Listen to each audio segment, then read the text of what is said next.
নমস্কাৰ ৰাইজ, আজি গৰু বিহু। আপোনালোকে বাৰু কেনেদৰে প্ৰস্তুতি কৰে? আমাৰ আকৌ গাঁৱত ৰাতিপুৱা গৰুক মাহ হালধি গাত লগাব লাগে। ময়ো ৰাতিপুৱা সোনকালে শুই উঠিলোঁ। আমাৰ ঘৰত পিছে গৰু নাই, সেইবাবে মই সোনকালে শুই উঠি সন্মুখৰ খুৰীহঁতৰ ঘৰলৈ গ'লোঁ। তেওঁলোকৰ ঘৰত গাই বলদকে আদি কৰি কেইবাজনীও গৰু আছে। এয়া খুৰীয়ে দেখিছে নহয় কেনেদৰে গৰুক মাহ হালধি লগাই দিছে। গৰুকেইটাই পিছে অকণমান আমনি কৰিছে, তথাপিও খুৰীয়ে ধুনীয়াকৈ মাহ হালধিয়ে লগাই দিছে। মাহ হালধি লগোৱাৰ পাছতে গোটেই গৰুৰ গোহালি চাফা কৰি ধুনীয়াকৈ গৰুক ধুৱাবৰ বাবে লৈ যোৱা হয় আৰু তাৰ বাবে চাক বনোৱা হয়। এখন চালনীত ধুনীয়াকৈ লাও, বেঙেনা, থেকেৰা, হালধি আদি কৰি সকলোখিনি যোগাৰ কৰি লোৱা হয়।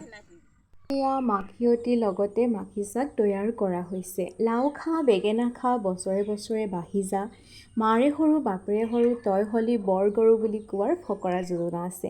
আৰু এয়া ফকৰা যোজনা গাই গাই আমাৰ চকুৰে দদৌ দাইহঁতি এয়া গৰুক গা ধুৱাইছে। পূৰ্বতে খালৰ পানী বা নদীৰ পানীৰে গা ধোৱা হৈছিল যদিও বৰ্তমান সময় সলনি হ'ল, সেইবাবে পাইপৰ পানীৰে লগতে বাল্টিতে লৈ পানী এনেদৰে গৰুক গা ধোৱা হৈছে।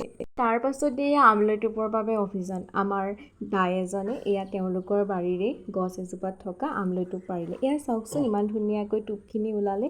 তাৰ পাছতেই মই জেতুকা আৰু মাহ হালধি পিচিলোঁ। জেতুকা আৰু মাহ হালধি গৰুৰ দুমাহী দিনাখন লগাব লাগে। ই বহুতো ছালৰ ৰোগ নিৰাময় কৰে বুলি দৃঢ় বিশ্বাস আছে।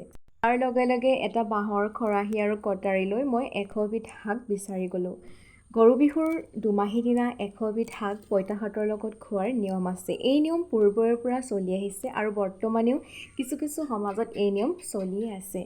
আমিও খাওঁ প্ৰত্যেক বছৰে গৰু বিহুৰ দিনা। সেইবাবে লাই, লফা, পালেঙকে আদি কৰি খুতুৰা, ধনিয়া, নৰসিংহ যত যিমান শাক আছিলে আমাৰ বাৰীত লগতে খুৰাহঁতৰ বাৰীত সকলোখিনি বুটলিলোঁ।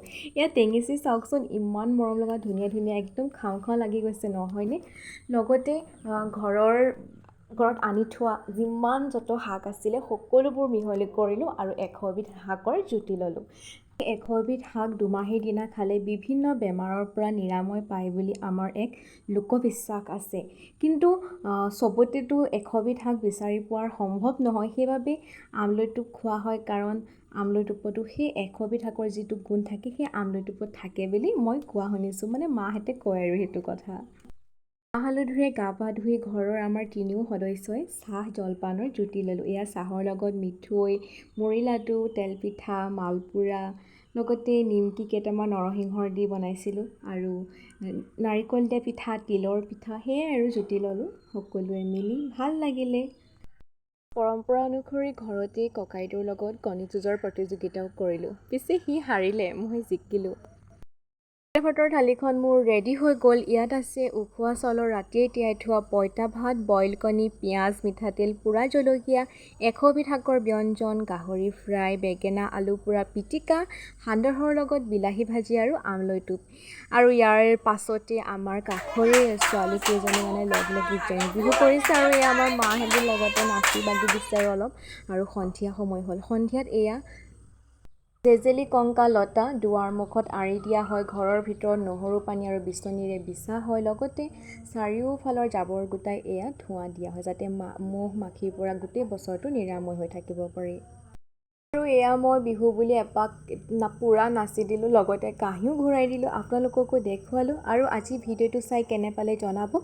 কিছুমান নীতি নিয়ম আপোনালোকক দেখুৱাবলৈ বৰ্তমান যান্ত্ৰিকতাৰ সময়, তথাপিও আমি উঠি অহা নৱপ্ৰজন্মই কিছুমান আমাৰ পৌৰাণিক নীতি নিয়ম পৰম্পৰা জনাটো উচিত বুলি মই ভাবোঁ। কাৰণ এই নীতি নিয়মবোৰ আমাৰ বৰ্তমান সমাজত হেৰাই যোৱা আমি দেখিবলৈ পাওঁ। সেইবাবে যাতে সকলোৱে নজনাবোৰে জানিব পাৰে, মই যিমানখিনি পাৰোঁ দেখুৱাবলৈ চেষ্টা কৰিলোঁ। ময়ো হয়তো বহুত নাজানো, কিন্তু মই যিখিনি আমাৰ ঘৰত প্ৰত্যেক বছৰে কৰোঁ সেইখিনিকে দেখুৱালোঁ। অলপ হ'লেও যাতে নজনাসকলে জানিব পাৰে, বুজি পায়, সেয়াই আৰু। লগতে মোৰ দুখনমান ফটো, মা দাদাৰ ফটো দেখুৱাই দিলোঁ। কেনে পালে চাই জনাব আৰু আজিলৈ আহিছোঁ, ধন্যবাদ।